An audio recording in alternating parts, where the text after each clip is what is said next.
ҷамъоварии дастранҷи марди деҳқон ҳамаи шаҳру навоҳии вилояти халтон муташаккилона идома дошта, хоҷагиҳои пахтакор мақсаду маром доранд ки истеҳсоли пахтаро кӯс ба соли гузашта зиёд намуда корхонаҳои коркарди пахтаи вилоятро бо ашёи хоми ватанӣ таъмин намоянд. мавриди зикр аст ки соли равон дар соҳаи пахтакорӣ барои кишоварзони ноҳияи ваш хеле соли бобарон омад.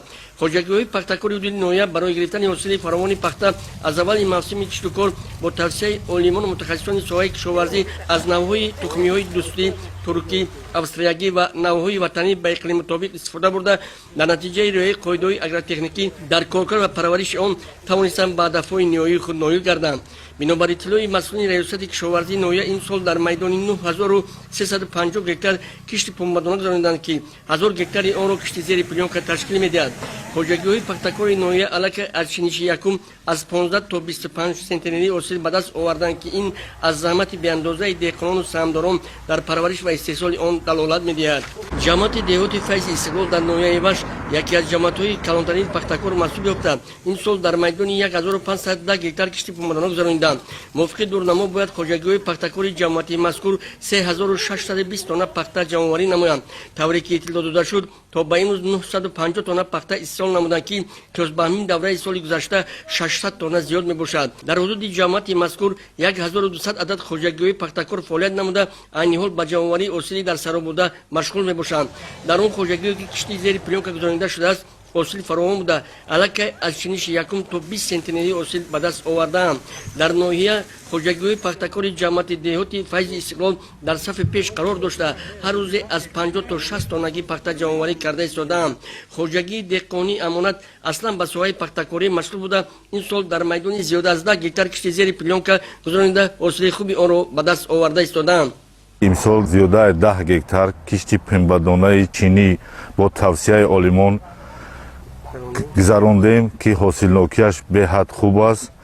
дар чинаки якум 20 сентнери пахта чиндем, бо чинаки дуюм ки ина ҳол то ҳол шумо дида истодаед идома дорад.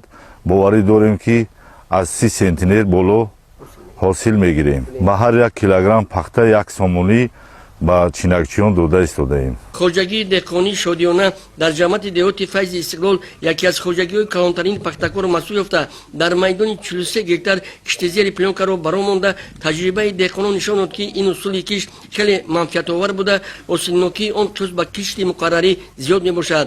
дар хоҷагии мазкур мушоҳидон нишон дод ки дар ҳар як қитъа замин ҳосилнокии фаровон буда, интизори онро доранд ки ба ҳисоби миёна то 30-35 сентнери ҳосил ба даст биёранд. хоҷагидорони ноҳияи ваш азм бар он доранд ки аз иҷрои дурнамои пешбинишуда бо салабандӣ баромада ҳосилнокиро аз майдони ҳар як гектар ба ҳисоби миёна ба 25 сентнери расонанд. барои расидан ба ин ҳадаф дар ноҳия шароиту имкониятҳо баръало мушоҳида гардида, дар саҳро ҳосил фаровон мебошад. дар ҳамаи хоҷагиҳои пахтакори ҳудуди ҷамъият ҷамъоварии дастранҷи марди деҳқон бо маром идома дорад.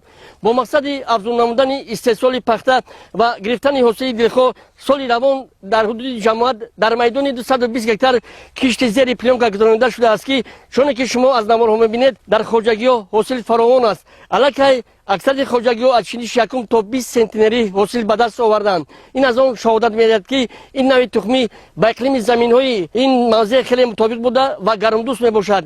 метавон ҳосили дилхоҳи пахтаро аз ин навъи тухмӣ ба даст овард. аллакай ҷамъияти мазкур дар ноҳия дар сафи пеш қарор дошта, то ба имрӯз зиёда аз 950 тонна пахта истеҳсол намуда, вориди корхонаҳои коркарди пахтаи ноҳия намудаанд. холимроди ниёзӣ, ғайрушоҳи мардон, намозали эргаш, барои барномаи ахбор аз ноҳияи вахш.